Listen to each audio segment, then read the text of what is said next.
En el año 2019, en México, la policía hizo una operación y logró capturar a Ovidio Guzmán, el hijo del famoso narco, el Chapo Guzmán. Lo que sucedió tras esto es que el cártel empezó a destruirlo y destrozarlo. Todo se enfrentó con la policía, atemorizó a la población. Y la conclusión de todo esto fue la constatación de que México ya no era más un país, de que el cártel, los narcos, tenía mucho más poder que la policía.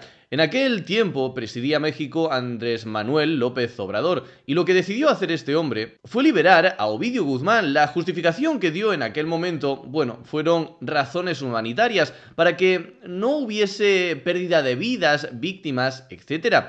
Lo que López Obrador admitió en aquel momento es que la justicia mexicana ya no aplicaba a los cárteles, a los narcos. No se podía ir contra ellos porque ellos ya tenían más poder que la propia policía. Algún español que esté viendo esto pensará, bueno, pero eso ocurrió en México. México está muy lejos, eso en España, en Europa es prácticamente imposible que suceda. La triste realidad no es que esto pueda suceder en cualquier parte del planeta si se dan las condiciones necesarias. La triste realidad es que ya se está empezando a dar. Obviamente, la situación en la que está México hoy en día, en el 2025, no ocurrió de la noche a la mañana. Fue un proceso progresivo a lo largo de varios años, proceso que ya estamos empezando a ver en España. Mirad y atentos a esta noticia. Desafío narco en Andalucía a la Guardia Civil. Entraron al cumpleaños del niño a hacernos fotos.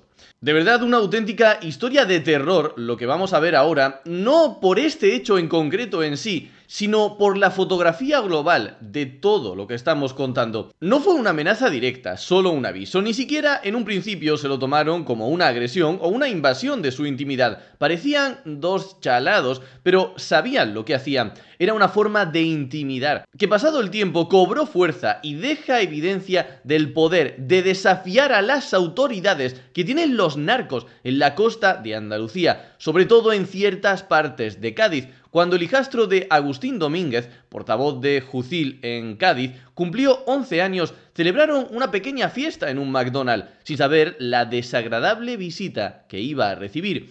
Es el hijo de mi pareja y yo estaba allí hablando con el padre cuando entraron dos jóvenes con apariencia de magrebíes, por lo que quiera que sea.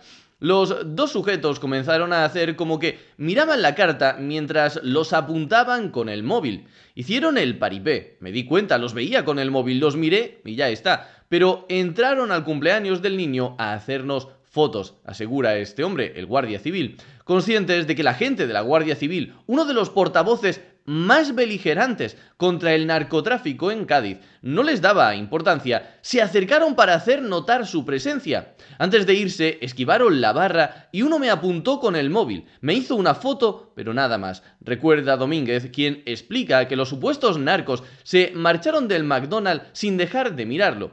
Me mantuvieron la mirada durante todo el trayecto hasta la puerta. Era una mirada desafiante. Es curioso hasta ver cómo se desarrollan estos temas en un principio.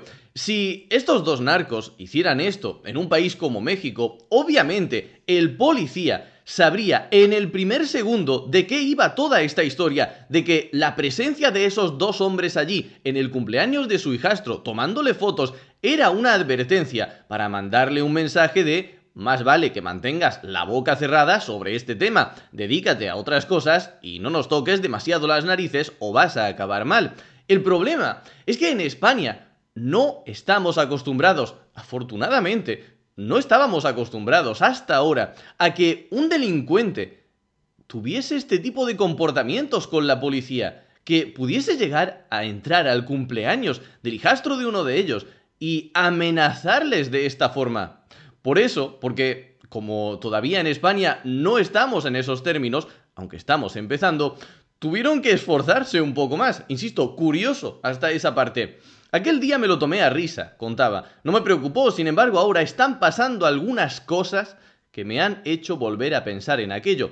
En realidad quisieron mostrarme que eran impunes, intentaron intimidarme. Sostiene el portavoz de Judil, quien explica que los hechos ocurrieron en diciembre y que hasta ahora no ha sido realmente consciente de lo que quisieron hacer aquellos dos sujetos. El portavoz sindical de la Guardia Civil explica que todo ocurrió en diciembre, pero ahora, tras ver varias acciones que ahora comentaremos, es cuando ha decidido contarlo. Hay cada vez más impunidad. Ellos se sienten superiores, añade el portavoz, que recuerda el caso de la jueza que lleva la instrucción por el caso de Miguel Ángel González y David Pérez, los dos agentes, esto que podéis leer aquí, arrollados por una narcolancha en Barbate el pasado 9 de febrero de 2024. No solo es que los narcos se cargasen a dos guardias civiles y en España, bueno, pues que hayan seguido igual y no se haya hecho nada para intentar impedir que esto vuelva a suceder en el futuro, sino que la jueza que está llevando este caso, atentos a lo que está teniendo que aguantar. La magistrada denunció los destrozos de su vehículo el pasado 8 de marzo. Esa mañana, al ir a coger el coche, se encontró con que tenía las 4 ruedas pinchadas y había sido rociado con pintura negra, tanto en el capó como en el techo y en los laterales. Además, el símbolo trasero de la marca del fabricante había sido sustraído. Por cierto, esto ocurrió el día 8 de marzo, y sí, tenemos que empezar a hablar ya menos de las paridas del feminismo y más de cosas importantes, pero es un buen ejemplo de la hipocresía feminista que hay en España. Una mujer se está viendo acosada e intimidada de esta forma el propio día 8 de marzo, y absolutamente a nadie le importa esto, porque no le han dicho señora o le han mandado un piropo por la calle. Esa es la España feminista del 2025. La jueza aportó en el cuartel de la Guardia Civil de Barbate fotografías de los desperfectos del vehículo y mientras se buscaba a los autores, fuentes consultadas por ABC explican que han vuelto a aparecer nuevos mensajes contra ella acompañados de un punto de mira.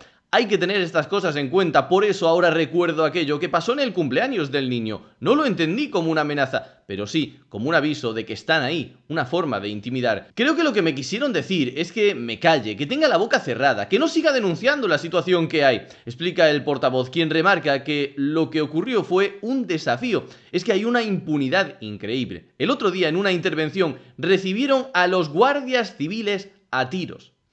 De verdad que todo en esta historia está mal. Empezando por los dos agentes de Barbate, empezando por la persecución a la que están sometiendo a esta juez, siguiendo por las intimidaciones a un portavoz de la Guardia Civil. ¿Cuánto pensamos los españoles que van a aguantar esta gente haciendo bien su trabajo? ¿Alguien piensa que esta magistrada, bueno, quizás ella sí, quizás en un primer momento, pero llegará un punto en que la presión, las amenazas sean tales que obviamente no se les va a juzgar, que cuando a un juez le llegue un caso en el que estén acusando a un narco, obviamente va a ser favorable al delincuente, no porque sea mala persona, sino porque, por un lado, tiene miedo de lo que le puedan hacer y por otro lado está viendo cómo la sociedad española pues pasa de estos temas. Y en el caso de la policía y la Guardia Civil, obviamente a este hombre le amenazaron y le intimidaron porque tiene un discurso crítico con este tipo de gente, con este tipo de delincuencia e intenta señalarlos y prevenirnos. Pero si sigue así la situación, obviamente se empezarán a cansar. El desafío es constante, los narcos se ven con mejores medios que los agentes y con más fuerzas, además cuentan con el apoyo social, manda narices. No es que a la sociedad le dé exactamente igual todo este tema, sino que gran parte de ella se pone del lado de los delincuentes. De buena parte de la población hay que recordar que durante el caso de los dos agentes de Barbate, una multitud celebraba que la lancha les pasara por encima. Pidieron la muerte de los guardias y vitorearon el fatal desenlace. Yo lo siento mucho, pero aquí ni libertad de expresión ni hostias. Si estás pidiendo y celebrando la muerte de dos agentes de la Guardia Civil, te mereces un castigo. Obviamente. Y más con los tiempos que se vienen en España. Ese mismo año, una multitud asaltó el cuartel de Barbate para intentar liberar a unos detenidos. La impunidad es tan grande que llegan a asaltar el propio cuartel de la Guardia Civil para liberar a compañeros detenidos. Esto en 2025, está empezando ahora, pero guardad este vídeo porque dentro de no mucho saldrá Pedro Sánchez o algún personaje similar a decir que bueno, hemos tenido que liberar al narco tal porque estaba habiendo muchas muertes y muchos enfrentamientos y al final era lo mejor para la paz social. Que no, que México no está tan lejos, que la sociedad mexicana no es tan diferente de la sociedad española. Lo único que hace falta es que pase el tiempo y se den las condiciones necesarias. Muchas gracias por ver el vídeo, darle a like y suscribirte para apoyar este pequeño proyecto. Como siempre, nos vemos en el próximo vídeo.